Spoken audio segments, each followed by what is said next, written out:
selamat pagi anak-anak, Mami Papi, dan rekan-rekan guru, serta karyawan SD Putra Nirmala. Bertemu lagi dalam Renungan Pagi hari Rabu 7 Oktober 2020. Semoga kita semua selalu dalam keadaan sehat dan dalam lindungan Tuhan. Yuk, sebelum kita mendengarkan renungan, ada baiknya kita berdoa dulu bersama. Dalam nama Bapa, dalam nama Putra, dan dalam Roh Kudus. Amin, amin, amin. Tuhan Yesus Kristus, kami bersyukur kepadamu atas segala kebaikan-Mu di tengah-tengah kehidupan kami. Oleh kebaikan-Mu, Engkau memberikan kami kehidupan yang baik dan penuh berkat. Kami mohon ya Tuhan Yesus, agar kami dapat menghayati dan memahami segala firman-Mu sebagai pedoman sekaligus sumber iman kami akan karya keselamatan-Mu. Kepadamu pula kami memohon, curahkanlah Roh Kudus-Mu ke dalam hati dan jiwa kami, agar melalui renungan pada pagi hari ini, kami semakin berani dan mewartakan kebenaran-Mu. Demi Kristus Tuhan dan pengantara kami. Amin. Bacaan dari Injil Lukas bab 11 ayat 1 sampai dengan 4. Pada waktu itu Yesus sedang berdoa di salah satu tempat. Ketika ia berhenti berdoa, berkatalah seorang dari murid-muridnya kepadanya, "Tuhan, ajarlah kami berdoa sebagaimana Yohanes telah mengajar murid-muridnya."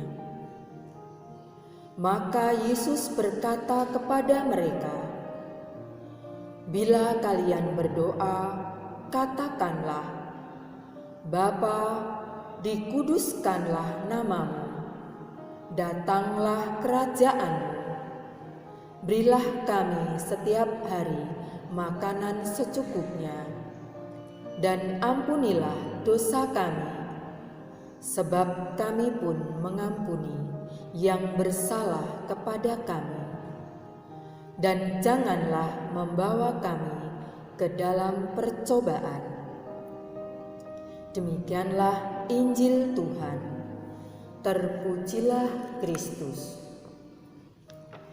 Papa, Mama, dan anak-anak yang terkasih, dalam kehidupan kita sehari-hari, kebutuhan untuk berdoa dan mendoakan orang pada zaman sekarang ini terasa semakin perlu.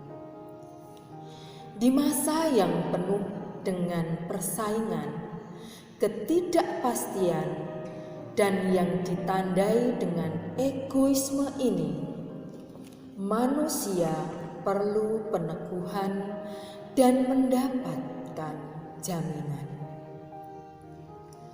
Manusia tentu ingin bertahan di tengah situasi hidup yang demikian. Tetapi sayangnya, banyak orang yang mencarinya lewat ilmu pengetahuan dan dengan mengumpulkan harta sebanyak-banyaknya. Padahal seringkali justru di sanalah timbul banyak persoalan. Alih-alih semakin diteguhkan dan beroleh kepastian, orang malah semakin jauh dari Tuhan dan sesama. Ilmu pengetahuan dan kekayaan bukanlah jawaban. Jika demikian, cara apakah yang perlu ditempuh agar kita beroleh peneguhan? Jawabannya adalah berdoa.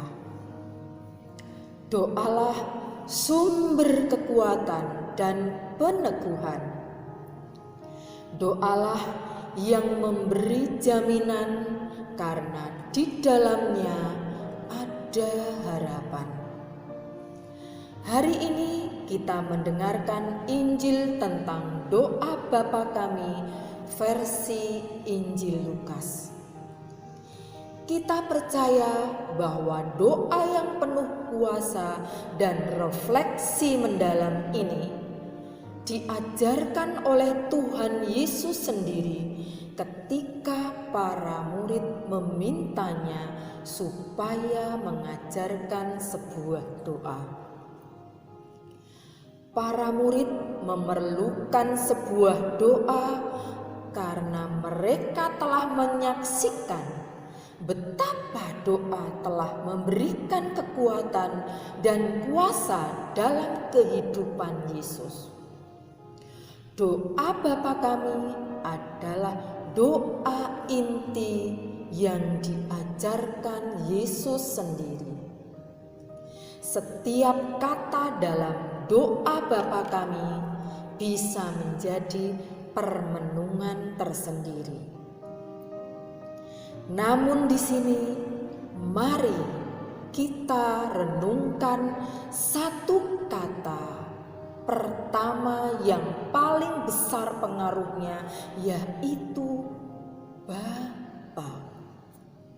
Tuhan tidak lagi disapa dengan nama-nama yang asing atau dengan kata ganti yang menunjukkan seolah-olah Tuhan itu jauh.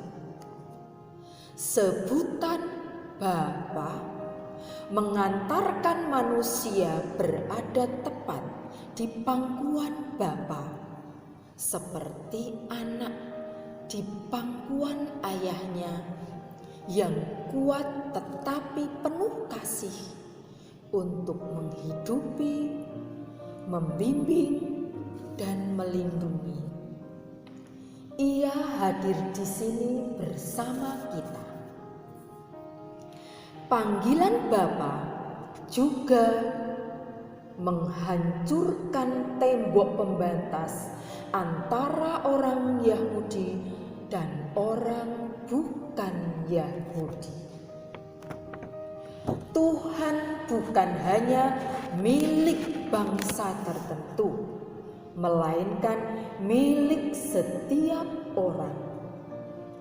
Kita semua yang telah mengimani Kristus telah diangkat dalam Roh oleh Roh Kudus untuk bersama-sama menjadi anak-anak Bapa. Konsekuensinya adalah kita semua bersatu sebagai saudara dalam satu Bapa, yaitu Bapa di surga. Yesus Putra Bapa menjadi saudara sulung bagi kita, dan sebagai anak kita membawa sifat bawaan dari Bapa Ilahi, yaitu kasih. Kasih inilah yang menjadi bukti nyata bahwa kita adalah anak-anak Bapa. Kasihlah sungguh agung atas kita, dan kesetiaannya kekal untuk selama-lamanya. Tugas kita sekarang adalah mewartakan kasih itu kepada semua orang, agar semakin banyak orang yang diselamatkan dan dipersatukan dengan Bapa. Nah, anak-anakku sekalian dan papa mama, marilah kita bersama-sama mewartakan kasih. Amin. Terima kasih Bapa atas kesempatan yang telah Engkau berikan kepada kami. hingga kami boleh mendengarkan sebagian dari firman-Mu. Bimbinglah kami selalu Tuhan, kami memerlukan-Mu dalam setiap langkah kami. Kiranya kasih-Mu mengalir melalui diri kami, dan bantulah kami supaya kami bisa menjadi pewarta kasih-Mu kepada sesama kami, hingga melalui diri kami, sesama kami bisa merasakan berkat dan kasih karunia-Mu. Bapa kami yang ada di surga, dimuliakanlah nama-Mu, datanglah kerajaan-Mu, jadilah kehendak-Mu di atas bumi seperti di dalam surga. Berilah kami rejeki pada hari ini, dan ampunilah kesalahan kami, seperti kami pun mengampuni yang bersalah kepada kami. Dan janganlah masukkan kami ke dalam percobaan, tetapi bebaskanlah kami dari yang jahat. Amin. Dalam nama Bapa, dalam nama Putra, dan dalam Roh Kudus. Amin, amin, amin.